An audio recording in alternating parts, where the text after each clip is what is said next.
Bonjour à toutes et à tous, bienvenue pour ce nouveau live, pour cette nouvelle émission dans la série La vie en collectif.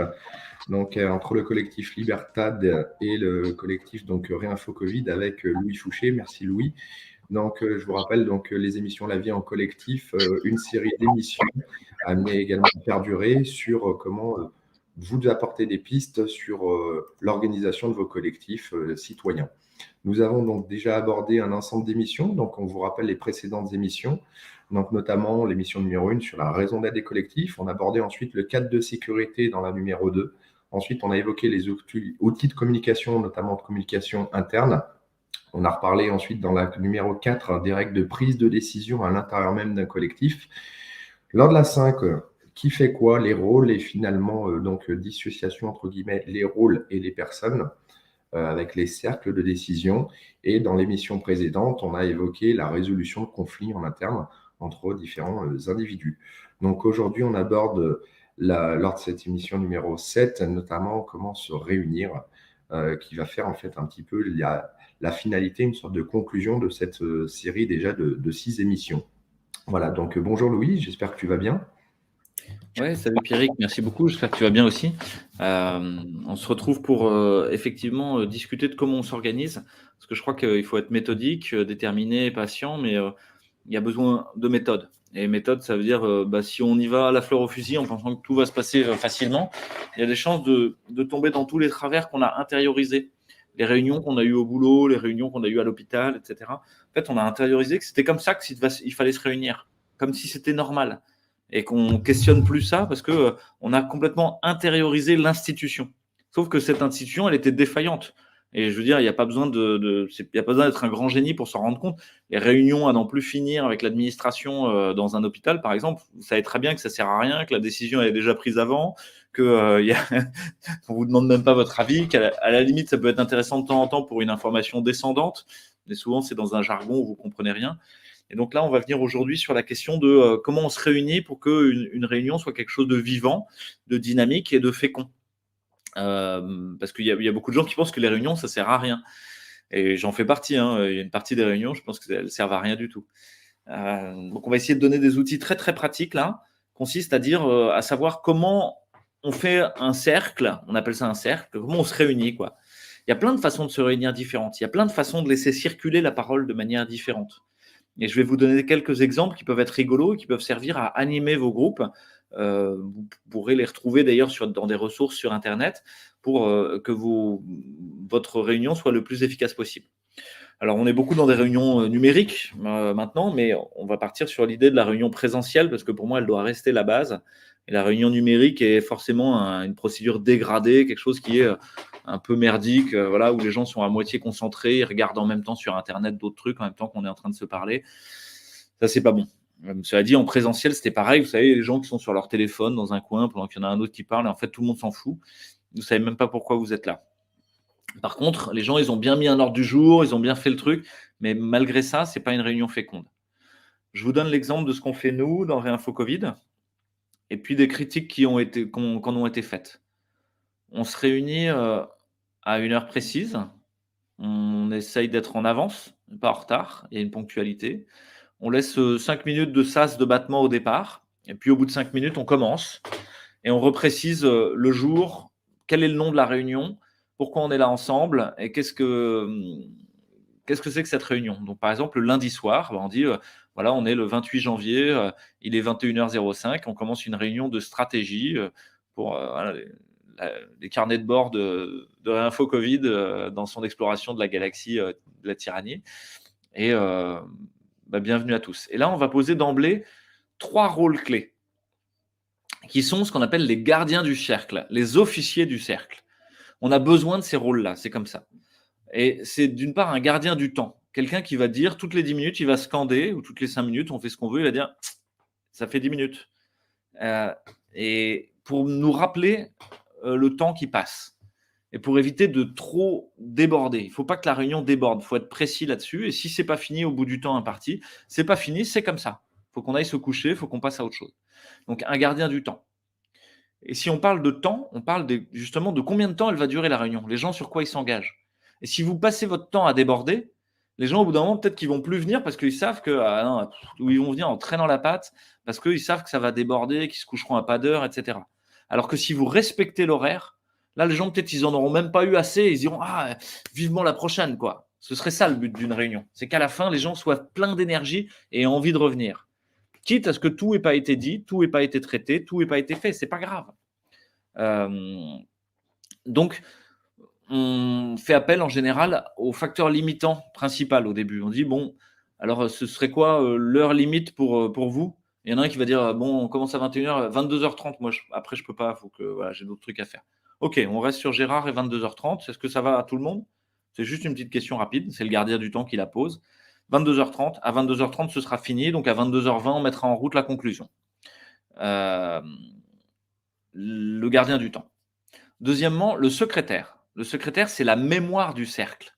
Ça peut être un ou plusieurs secrétaires. C'est ceux qui vont faire le compte-rendu, qui vont s'assurer que le compte-rendu il est bien envoyé à tous les participants et à ceux qui n'étaient pas là et qui doivent le recevoir, qui veillent sur la mailing list, et puis qui aussi feront l'invitation pour la prochaine réunion. Ça peut changer à chaque fois, mais c'est un rôle comme un autre, et il faut juste donner les caractéristiques du rôle. Notre secrétaire, il est là, et puis on peut le rappeler au début quand il y a des gens qui ne sont jamais venus. On a un secrétaire dans chaque réunion. Il est là pour faire le compte-rendu, s'assurer qu'il est envoyé, s'assurer que la prochaine réunion aura lieu et envoie le lien pour se connecter si c'est une réunion Zoom ou le lieu pour se réunir, l'heure et la date. Et vérifie que c'est bien les bonnes personnes qui sont convoquées. Ça, c'est le secrétaire. Si on parle de compte-rendu, au passage, un compte-rendu de réunion, il ne faut surtout pas que ce soit le verbatim. Le verbatim, ça voudrait dire tout ce qui s'est dit dans la réunion. On s'en fout. Parce que ça, sinon, les gens, ils ne le liront jamais. Parce que c'est trop chiant. Donc, on reste sur un compte-rendu qui est un compte-rendu de décision. Quelles sont les décisions qui ont été prises? Ou les points clés qui ont été soulevés sur lesquels on a discuté. Mais on ne peut pas retracer la discussion, c'est comme ça. Il y a des gens qui font des comptes-rendus sous la forme de Word ou de PDF. Il y en a d'autres qui les font sous la forme d'une petite vidéo. C'est-à-dire qu'on enregistre à la fin de la réunion Zoom, c'est assez pratique, on met en route l'enregistrement et le secrétaire et le facilitateur, par exemple, restent 5 minutes de plus pour dire on a décidé ça, ça, ça. Où tout le monde est là et voilà, il y a 3 points. La semaine prochaine, on démarre tel truc, il y a telle nouveauté dont il faut absolument que vous soyez au courant. Donc ça, c'est le rôle du secrétaire. Gardien du temps, secrétaire et facilitateur. Facilitateur, souvent pour vous, c'est l'animateur, celui qui va conduire la réunion. Nous, on parle de facilitateur parce que c'est en gros, il va se faire se dérouler le processus. On ne lui demande pas de prendre toute la place, de dire bon, c'est comme ça, toi tu parles, machin. Non, il est facilitateur, c'est-à-dire qu'il est là pour aider à ce que ça se déroule. Et il a un rôle, il a une casquette où il va essayer de reformuler ce qu'ont dit les gens. Quand quelqu'un dit quelque chose, il va redire en reformulant pour aider la personne à bien intégrer est-ce que tu as bien dit tout ce que tu avais à dire. Ça va? Ça, c'est le facilitateur. Parfois, il faut être un peu animateur, c'est-à-dire mettre un peu de sa personne. Et parfois, le facilitateur, il doit quitter son rôle de facilitateur et dire bon, j'enlève ma casquette de facilitateur, j'ai un avis à donner, moi, en tant que participant. Et je ne sais pas que je suis facilitateur, je donne mon avis. Ces 3 rôles-là, ils vont aider énormément au déroulement de la réunion. Un compte-rendu, qui est un compte-rendu factuel sur les décisions prises. Et ce compte-rendu, vous pouvez le faire en temps réel aussi en utilisant ce qu'on appelle un pad. Un pad, c'est quoi? C'est comme un Google Drive, comme un doc. Et ça, vous le mettez sur le côté quand vous êtes en numérique. Tout le monde peut écrire en même temps. Ou si jamais vous êtes en présentiel, vous mettez une feuille de papier et au milieu, et chacun peut noter quand il veut. Et le secrétaire, il note certaines choses, puis il y en a un autre qui la prend, la feuille, et il note. Et en fait, ça fait que tout le monde peut participer au compte-rendu. Et qu'à la fin, on peut même le faire relire à tout le monde pour être d'accord. C'est bien ça, les 3 décisions ou les 4 décisions qu'on a prises, ou les 4 points importants qu'il faut qu'on rapporte. Ça aide énormément. Le facilitateur qui va reformuler et aider. Ça va? Jusqu'ici, c'est compréhensible sur la réunion? Totalement. C'est pour donner un petit parallèle avec le collectif Libertad. Alors, on a plusieurs groupes de travail et d'échange, en fait, finalement. Pour celles et ceux qui veulent aller voir, on a mis une sorte de petit schéma, notamment sur notre page Facebook, dans les éléments fondateurs un petit peu du collectif. Et donc, moi, par exemple, je suis voilà, de ma présence ici également dans le groupe communication. Voilà, tout ce qui est communication sur les réseaux, les lives, etc. Et donc, on fait régulièrement également des réunions. Et pareil, on est en train de passer justement vraiment sur ce mode d'organisation pour rendre plus efficaces nos réunions avec voilà, facilitateur, un secrétaire. On a également, on utilise maintenant, on s'est fait un compte avec un pad. Vraiment, avec la suite, on a par exemple, on utilise régulièrement la suite de Framaform et Framapad, etc. Voilà, c'est des outils libres d'accès. Ce qui nous permet justement de faire ces fameux comptes rendus, de pouvoir participer même entre chaque réunion pour compléter, pour pouvoir retrouver les informations principales. Donc ça me parle totalement, c'est ce qu'on est en train de mettre en place doucement mais sûrement et prendre ces habitudes-là pour être de plus en plus efficace. Ouais. Alors, il y a les informations concernant la réunion. Je vous ai dit combien de temps ça va durer. Qu'est-ce qu'on fait là? Qu'est-ce que c'est cette réunion? À quoi elle sert? Qu'est-ce qu'elle poursuit comme objectif? Nous, c'est une réunion stratégie pour faire le point sur tous les groupes le lundi. Par exemple, je vous donne la réunion du lundi comme exemple. Et puis ensuite, il y a peut-être quelques informations dont tout le monde doit être au courant. Ça, c'est pas mal de laisser un petit sas de 5-6 minutes ou d'un quart d'heure. Il y a certaines réunions où des gens ils laissent un quart d'heure de sas d'entrée pour échanger de l'info, juste discuter quoi. Ah, au fait, il se passe ça. Ah, tiens, il se passe ça. Tu pourras m'envoyer un mail sur tel truc. On ménage cet espace-là pour pas qu'ils viennent contaminer le reste de la réunion. Ou alors, vous allez voir, moi, je préfère même créer un salon blabla, un endroit spécial pour discuter de tout et de rien, pour se passer les infos. Mais s'il y a quelques infos clés, genre, bon, bah, la semaine prochaine, on va discuter avec les sénateurs pour transmettre de l'info scientifique.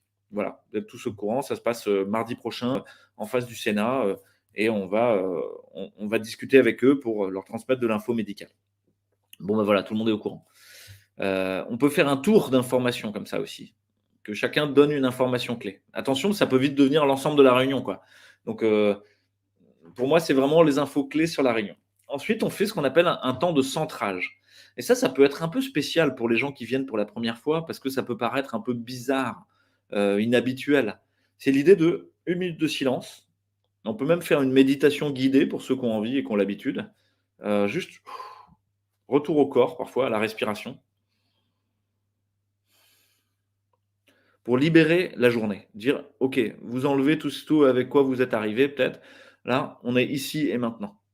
1 minute pour se clarifier les idées et faire que tout le monde est là. Les gens, ils restent pas dans leur dernier mail qu'ils sont en train à moitié de finir ou sur leur écran partagé avec les 5 ou 6 écrans, en même temps en train de regarder une vidéo sans le son. Enfin, voilà. Juste, on est ici.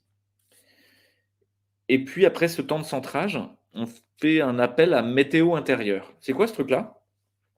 C'est avec quoi vous arrivez en termes d'émotion, vous avez envie de déposer. Peut-être vous pouvez passer votre tour, vous n'avez rien envie de dire. Ou alors vous avez envie de partager que, bah bon, voilà, je n'ai pas pu bosser. Mes 3 enfants, en fait, ils n'ont pas cours là parce qu'avec leurs histoires de tests, ils mettent le chaos à l'école. Et donc, j'arrive pas à bosser parce qu'il y a les enfants, il faut que je m'en occupe, je suis un peu coupable. Voilà, donc je suis un peu perturbé, j'arrive avec ça. C'est tout. Et chacun, à son tour, va dire s'il a envie de dire. Ou va passer. Alors ça peut être bizarre avec des gens avec qui vous n'avez pas l'habitude, où vous n'êtes pas en confiance. Peut-être qu'il ne faut pas le faire au début. Il faut être un peu en confiance pour faire ça.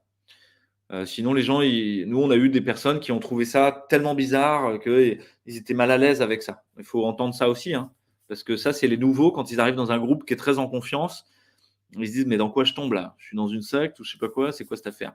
C'est quoi ces rituels bizarres? Parce qu'en plus, c'est pas comme d'habitude par rapport à la réunion de merde de l'hôpital ou du boulot, quoi.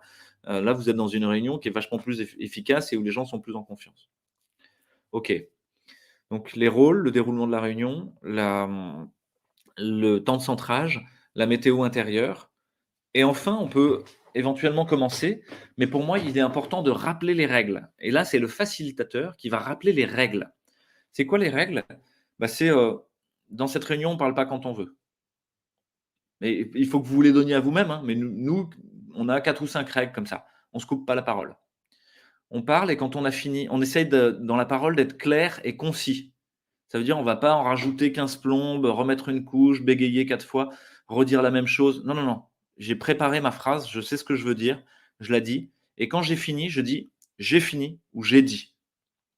Ça veut dire je clôt et il n'y a personne qui va m'interrompre avant.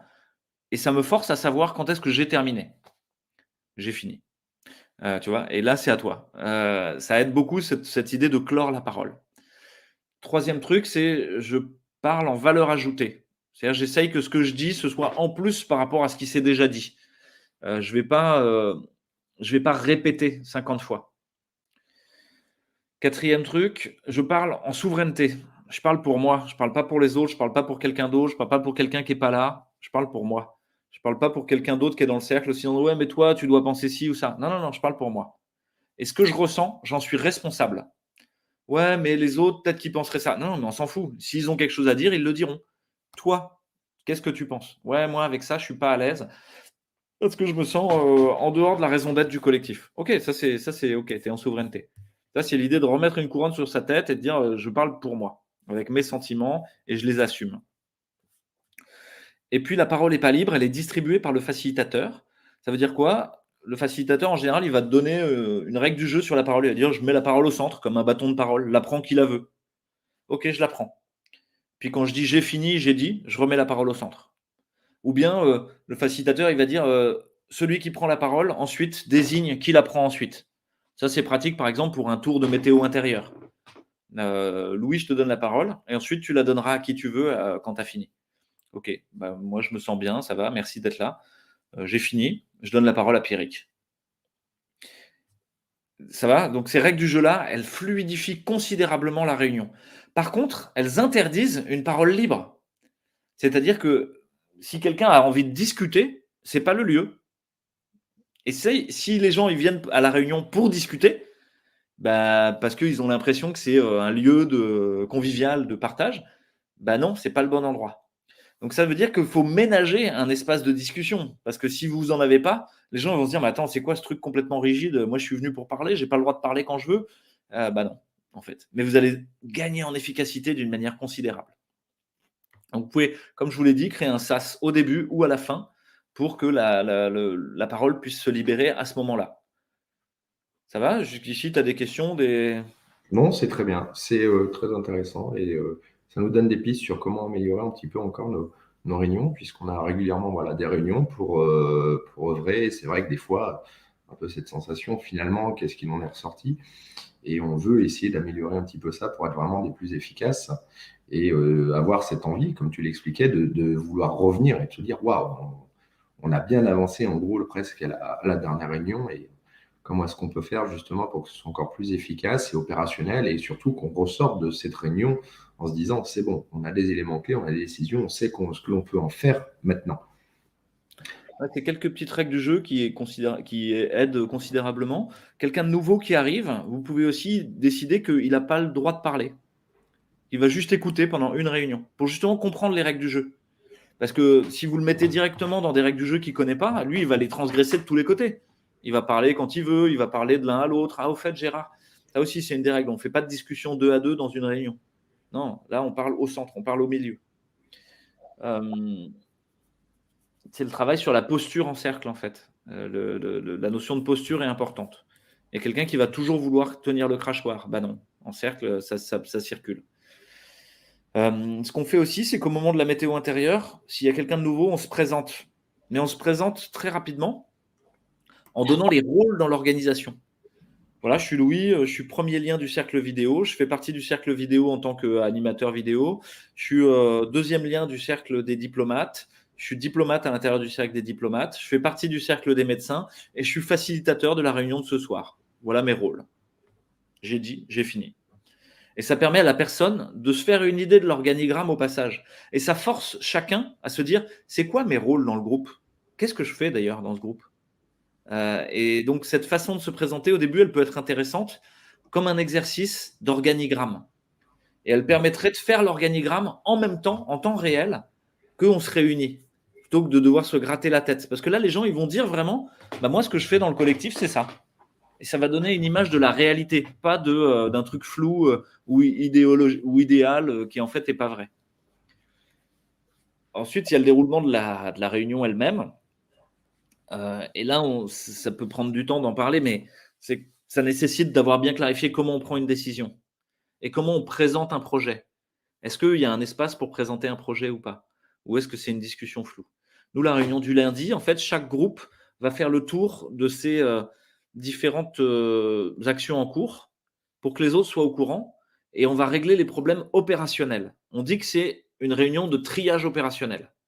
Au fait, j'ai besoin qu'on se mette en lien pour tel truc. OK, renvoie-moi un mail, on va faire un truc commun entre les artistes et témoignages, par exemple.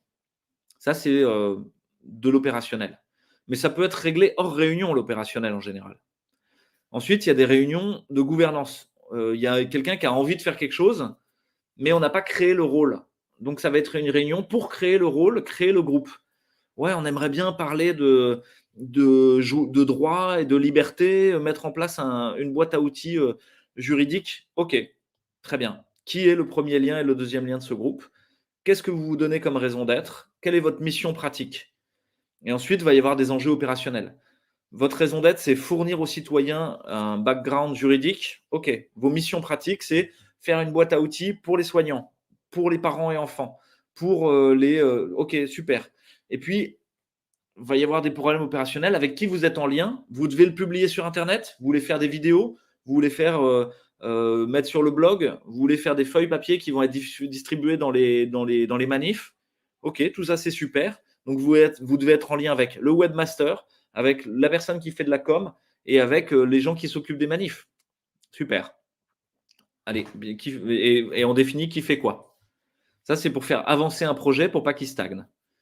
Ensuite, il y a les réunions de stratégie, c'est vers où on cherche à aller et comment on cherche à y aller, quel est notre parcours. Et puis, il y a des réunions relationnelles qui sont juste là pour qu'on se mette en lien et qu'on discute ensemble. Celles-là, elles sont hyper importantes, il ne faut pas les négliger. Hein. Comme je vous ai dit, si ça reste trop rigide que autour de l'opérationnel, il y a des gens qui vont être brimés parce qu'ils ont plein de choses à dire en termes relationnels. On peut aussi faire un petit temps de célébration dans ces réunions, c'est-à-dire juste être satisfait de ce qu'on a fait et se remercier les uns les autres. Et ça, c'est un temps qui est important pour se redonner de la grinta. Dire chouette, c'est bien ce qu'on fait. Donc nous, on a Madame Merci, par exemple. Elle nous renvoie les merci tous les vendredis soirs pour qu'on soit au courant de tous les remerciements qu'on a reçus par les mails. Voilà, ça nous redonne de la grinta, mais ce n'est pas en réunion. Et voilà, c'est déjà pas mal. À la fin de la réunion, on refait un moment de centrage et un tour de conclusion, c'est-à-dire chacun va dire quelque chose sur comment s'est déroulée la réunion. Pas un nouveau sujet, pas poursuivre, juste pour conclure, fermer la réunion.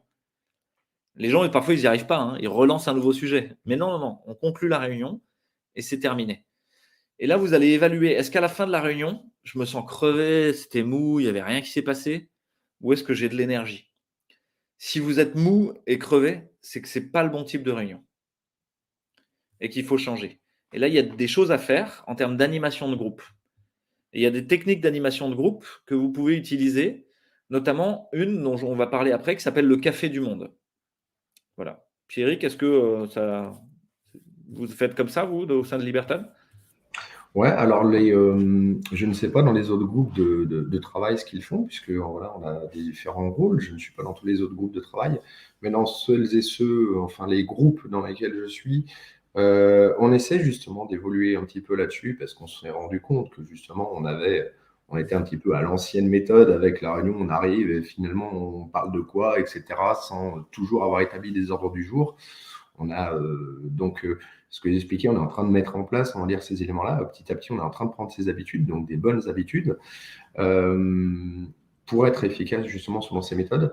Et puis surtout, nous, très souvent, comme on se fait ces réunions, que chacun a un peu une vie, soit professionnelle ou avec des enfants, on le fait souvent, on va dire, des soirs.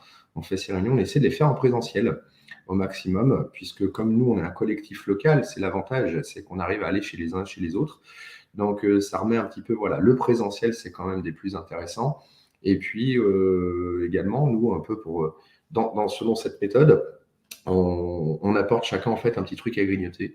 C'est pas celui qui accueille, qui offre un apéro à tout le monde, hein. C'est chacun amène un petit truc à grignoter. Donc, pendant qu'on fait cette réunion également, on a chacun amené un petit truc, voilà, à boire, pour boire un coup et faire en sorte également que la réunion, on va dire, se passe dans la convivialité sans se dire: «Ah, j'ai faim et cetera, j'ai envie de manger, j'ai pas encore bouffé, j'ai couché les gosses à telle heure, enfin, je sors juste du travail» et que finalement on vient et on sait qu'on va passer également en plus un moment convivial. Voilà ce qui fait que, notamment dans les groupes dans lesquels je suis, quand on fait nos réunions en présentiel, voilà comment est-ce que l'on fonctionne avec justement une notion de secrétaire. Alors on se fait un petit peu du duo, c'est-à-dire on fait du présentiel et on en a des fois, comme ils sont un petit peu loin et qu'ils n'ont pas eu le temps de venir, on se met un PC portable avec également des personnes en visio, donc au bout de la table. Et pareil, en fait, il participe comme s'il était en présentiel, où il a le temps de parole également. Donc on arrive à faire participer un petit peu de cette manière-là. Donc des fois, c'est un petit peu compliqué, on avait du mal à s'entendre autre, mais on a réglé ces petits soucis techniques, si on peut dire, pour faire en sorte que ce soit le plus convivial et le plus adapté possible et que chacun puisse participer selon ses contraintes personnelles. Ouais, merci, hein, c'est marrant, hein, cette espèce d'hybride que vous faites de numérique et de présentiel. Et je pense que c'est important pour vous, là, dans les collectifs, de bien différencier le moment où vous travaillez, c'est la réunion de travail, et c'est ce que je viens de vous décrire, et puis un moment convivial où vous discutez et où il se passe plein de choses. C'est très important ce moment-là, hein, c'est pas pour le dévaloriser, au contraire, hein, à mon avis, il est très précieux. Mais vous allez soulever plein de possibles dans les discussions, et ensuite vous allez le mettre en œuvre, comme tu dis, œuvre, pas œuvre, et c'est l'accent des monts du Lyonnais. Vous allez mettre en œuvre dans les réunions de travail pour que ça se passe. Alors, on peut faire un petit mélange des deux, parfois. Et nous, souvent, dans Réinfo Covid, on a un petit mélange des deux parce que les gens, ils se retrouvent par voie numérique et donc ils sont contents de se parler et tout ça. Dans la réunion des médecins, par exemple, il y a une demi-heure de SAS au départ, c'est que de la discussion libre. Ensuite, on bosse. Voilà. Et on prend une demi-heure, le temps que tout le monde arrive. Voilà, chacun va dire la sienne, raconter ses histoires, faire une anecdote. Dans la réunion stratégie, on a remplacé la météo intérieure par raconter une anecdote sur sa semaine. On demande aux gens de raconter soit un truc marrant, soit un truc triste, soit quelque chose qui leur est arrivé, qui les a un peu marqués dans la semaine. Et c'est avec ça qu'on va rentrer dedans, quoi, dans la réunion. Il y a une technique d'animation qui s'appelle le café du monde pour les groupes qui commencent à être un peu conséquents. Au-delà de 12, ça devient difficile de gérer la parole. Il y a des gens qui parlent presque pas. Comment on peut faire? On fait des sous-groupes. Je vous donne l'exemple d'un groupe de 25 personnes. Il y aurait une réunion présentielle en plénière au départ, et puis après, on ferait des groupes de travail différents. Un sur les manifs, un sur les flyers et l'impression, un sur les vidéos et la com, un sur le contenu scientifique, un sur les enfants et l'école, par exemple. Donc, on va faire 5 groupes de travail. Et il faut qu'il y en ait un dans ces groupes de travail qui soit juste libre, la machine à café, l'endroit où voilà, on va juste discuter librement sur justement nos envies, qu'est-ce qui est important et tout. Mais il est super important celui-là. Et on va mettre pour chacun de ces groupes de travail, comme si vous imaginiez en présentiel, on faisait une table de travail pour chacun. Il va y avoir 5 personnes sur chaque table. Puisqu'on est 25, il va y avoir 5 x 5, 25. Et puis, il va y avoir un hôte de table. Cet hôte de table, lui, c'est comme un secrétaire, il ne va pas bouger. Il va toujours rester sur sa table. Il va être responsable de l'école. Un autre, il va être responsable de manif. Un autre, il va être responsable de la com. Un autre, il va être responsable de la machine à café. Et lui, il va noter tout ce qui se dit. Et par contre, les autres gens, ils vont sauter d'une table à une autre toutes les 15 minutes. Et donc, le facilitateur, il va faire ce qu'il faut pour que toutes les 15 minutes, les gens ils passent de la table école à la table manif, à la table machine à café, à la table com, à la table contenu scientifique. Comme ça, tout le monde passe par toutes les thématiques. Et à chaque fois qu'un groupe arrive sur sa table, l'hôte de table, il dit ce qui s'est passé avant. Il dit, ceux d'avant, ils ont dit ça, ça, ça, ça, ça. Ils ont eu telle idée, telle idée, telle idée. Soyez en valeur ajoutée. Ou explorer plus fort, aller plus au bout d'une thématique, ou alors proposer des nouvelles thématiques. Et au bout de 4 ou 5 fois, en fait, on arrive à épuisement. Déjà, tout le monde a tout entendu. Et en plus, en général, on arrive au bout de la créativité à ce moment-là. Et là, on fait une restitution en grand groupe. À la fin, on se retrouve en grand groupe. Et les hôtes de table, ils racontent ce qui s'est passé dans les tables. Cette technique s'appelle un café du monde. Et ça, c'est assez efficace. Le bout, ce serait qu'il y ait un projet qui soit formulé. Et là, de reprendre les projets formulés par les différentes tables et dire qui les énergétise maintenant, qui va jusqu'au bout. Maintenant, on va créer vraiment ces groupes de travail. Ils vont aller jusqu'au bout de produire une école, un mode d'emploi pour l'instruction en famille, etc.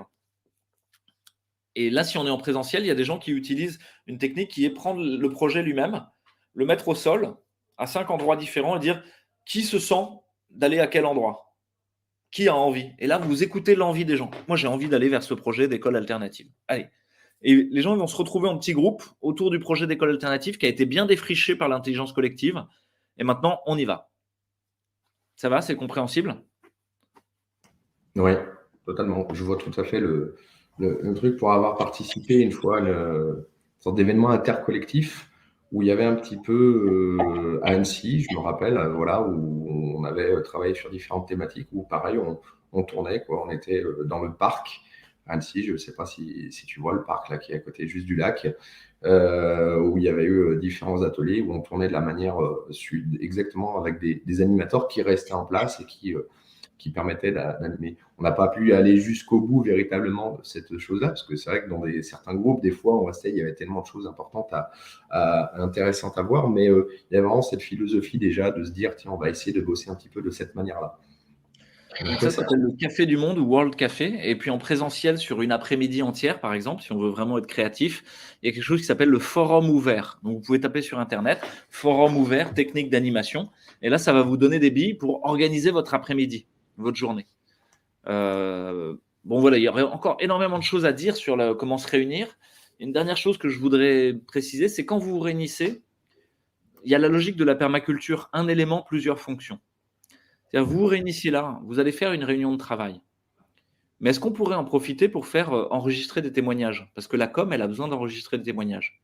Et si on en profitait pour faire une garderie d'enfants? Parce que sinon, les gens, ils ne viennent pas à la réunion, ils doivent se débrouiller eux-mêmes pour faire la garderie d'enfants. Et si on en profitait pour faire des poèmes, pour recueillir les poèmes de chacun? En fait, faire ce qu'il faut pour, au cœur d'une réunion de 5 heures, de 3 heures ou de 2 heures, ou de 4 heures sur une après-midi, il se passe beaucoup plus d'émulsions que juste une réunion plan-plan de travail. Comme tu l'as dit, on peut faire un temps convivial où on mange.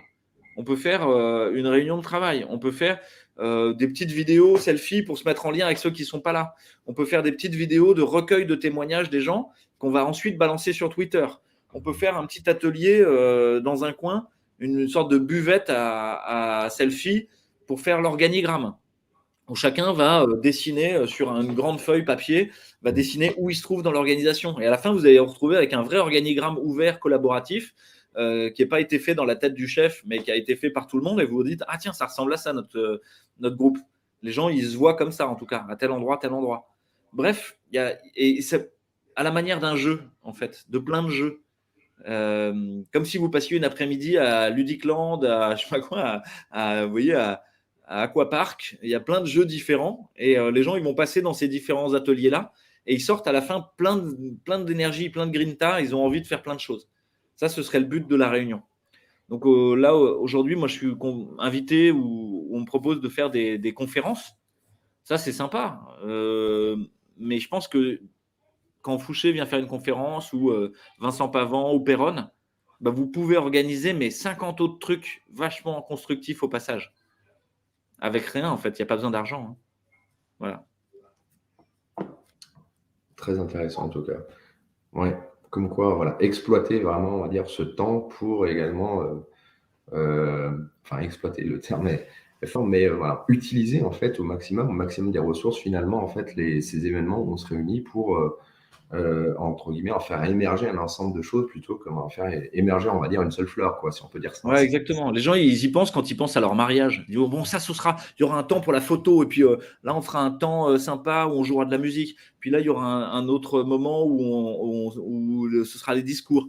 OK, peut-être qu'on peut le faire aussi pour nos réunions de travail. Imaginez la même chose, quoi, que ce soit une sorte de noce. Toute cette intelligence, tous ces gens qu'on réunit ensemble, il y a moyen d'en tirer le meilleur. Ou le pire, la réunion à l'hôpital de 4 heures qui ne sert à rien, quoi. Et pourtant, vous avez, si vous regardez individuellement les gens, il y a 35 personnes dans la salle qui ont toutes plein de choses à dire, plein de trucs constructifs à faire, plein de projets en tête, plein de façons de réformer l'hôpital.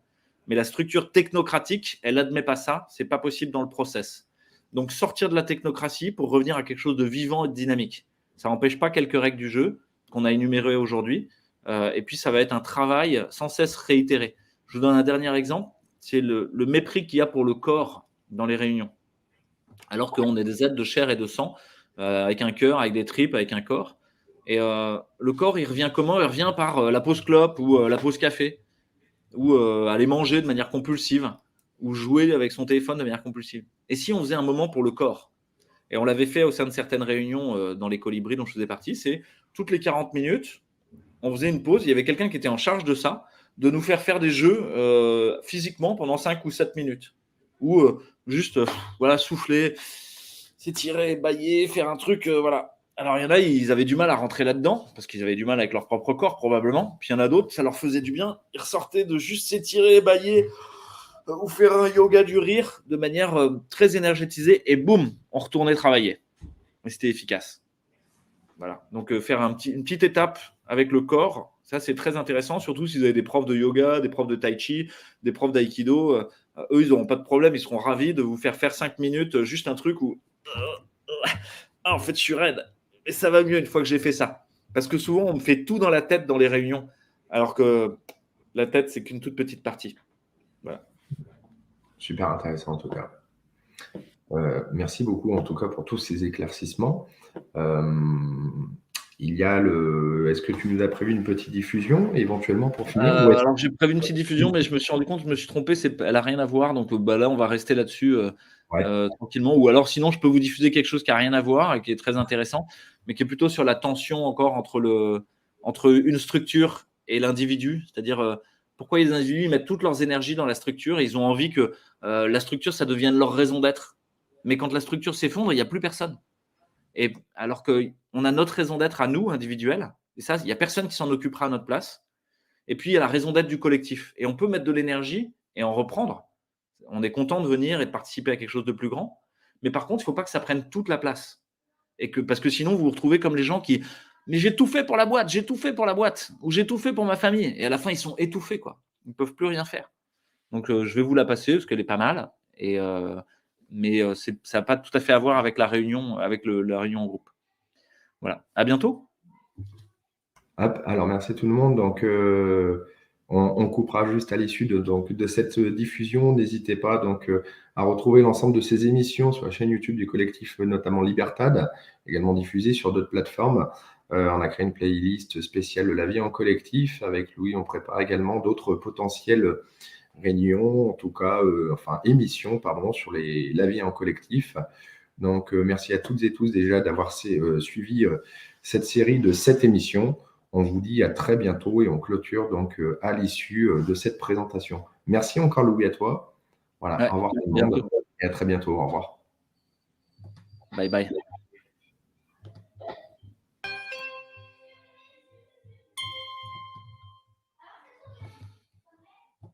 Si nous voulons vivre sainement nos engagements professionnels, il y a un piège à débusquer au niveau de la raison d'être de l'organisation. Nous, humains, constatons que nous sommes mieux dans nos baskets quand nous participons à quelque chose de plus grand que nous, au service d'un collectif, en nous sentant capables d'apporter notre pierre à l'édifice. Plein de sociologues ont observé, ont documenté ça, mettant en échec l'efficacité de la motivation créée par des primes, des récompenses individuelles. M'investir pour la raison d'être de la structure et pour celle de mon rôle semble de bonnes réponses, mais ça ne suffit pas. C'est même précisément là que réside le piège. Si j'agis au service de la raison d'être d'un autre, fût-il un collectif, je ne donne pas vie à cet élan de vie qui pousse en tout humain et qui cherche à exister. Aussi, au bout d'un moment, je peux être confronté à une perte de sens. Et si je questionne ce point, si je demande du sens à mon travail, mon organisation sera potentiellement bien en peine de répondre. Ce n'est pas sa vocation. Je n'ai pas à faire porter par ma structure mon projet de vie. La raison d'être d'une organisation, c'est de produire quelque chose, un bien, un service, mais produire. Produire et assurer sa pérennité, entre autres financière. La raison d'être d'un humain n'est sûrement pas réductible à produire et assurer son quotidien. Il y a quelque chose de plus profond, de difficile à nommer qui nous met en mouvement. Je crois que chacun a à se demander très régulièrement qu'est-ce que j'ai envie d'apporter au monde. et qu'est-ce que j'ai envie de recevoir. C'est souvent proche, mais pas toujours, ni pour tout le monde. Donc, qu'est-ce que j'ai envie d'apporter au monde aujourd'hui? Quelle est la mission de vie que j'ai envie de réaliser, d'incarner? Ce simple questionnement recentre, oblige à une introspection méditative, c'est-à-dire une écoute de ce qui est là. Il ne s'agit pas d'inventer une mission de vie, il s'agit de la découvrir au sens propre, la dégager de ce qui la recouvre dans mon quotidien, mes dispersions, mes relations, retrouver une forme d'essentiel. Moi, je suis méditant zen, j'ai constaté que la simple assise silencieuse participe à ce recentrage. J'utilise aussi des méditations guidées beaucoup plus orientées vers qui je ressens être au fond de moi, au service de quoi ce qui veut-il œuvrer. Et chacun a sa technique. Ce qui est protecteur, c'est de se questionner. Je suis souverain pour décider de la réponse, terriblement souverain. Personne ne peut m'apporter de réponse satisfaisante. Je suis condamné à assumer ma souveraineté d'être en devenir. Une fois riche de cette décision, je suis mieux armé pour éviter les pièges, car je peux vérifier que tout en servant mon organisation, je peux l'utiliser au service de la vie qui pousse en moi, au service de l'humain que je veux advenir. C'est un complément. Je ne suis plus seulement l'instrument au service d'une raison d'être extérieure, je suis aussi un être vivant qui utilise son environnement pour incarner l'humain vers lequel il est attiré. C'est important parce que éthiquement, je pense qu'il y a un déséquilibre. La raison d'être de l'entreprise est importante, mais si je ne la réalise pas, il y a une autre personne pour le faire. Alors que ma mission de vie est essentielle. Si je ne la réalise pas, personne ne s'en occupera. À noter que si mon job ne me permet pas de devenir l'humain auquel j'aspire, de réaliser ce qui me semble aujourd'hui ma mission de vie, j'ai des décisions d'action à prendre. Sans quoi, c'est moi qui me déshumanise. Par exemple, je peux proposer des évolutions de la raison d'être de l'organisation. Je peux aussi développer un projet ailleurs.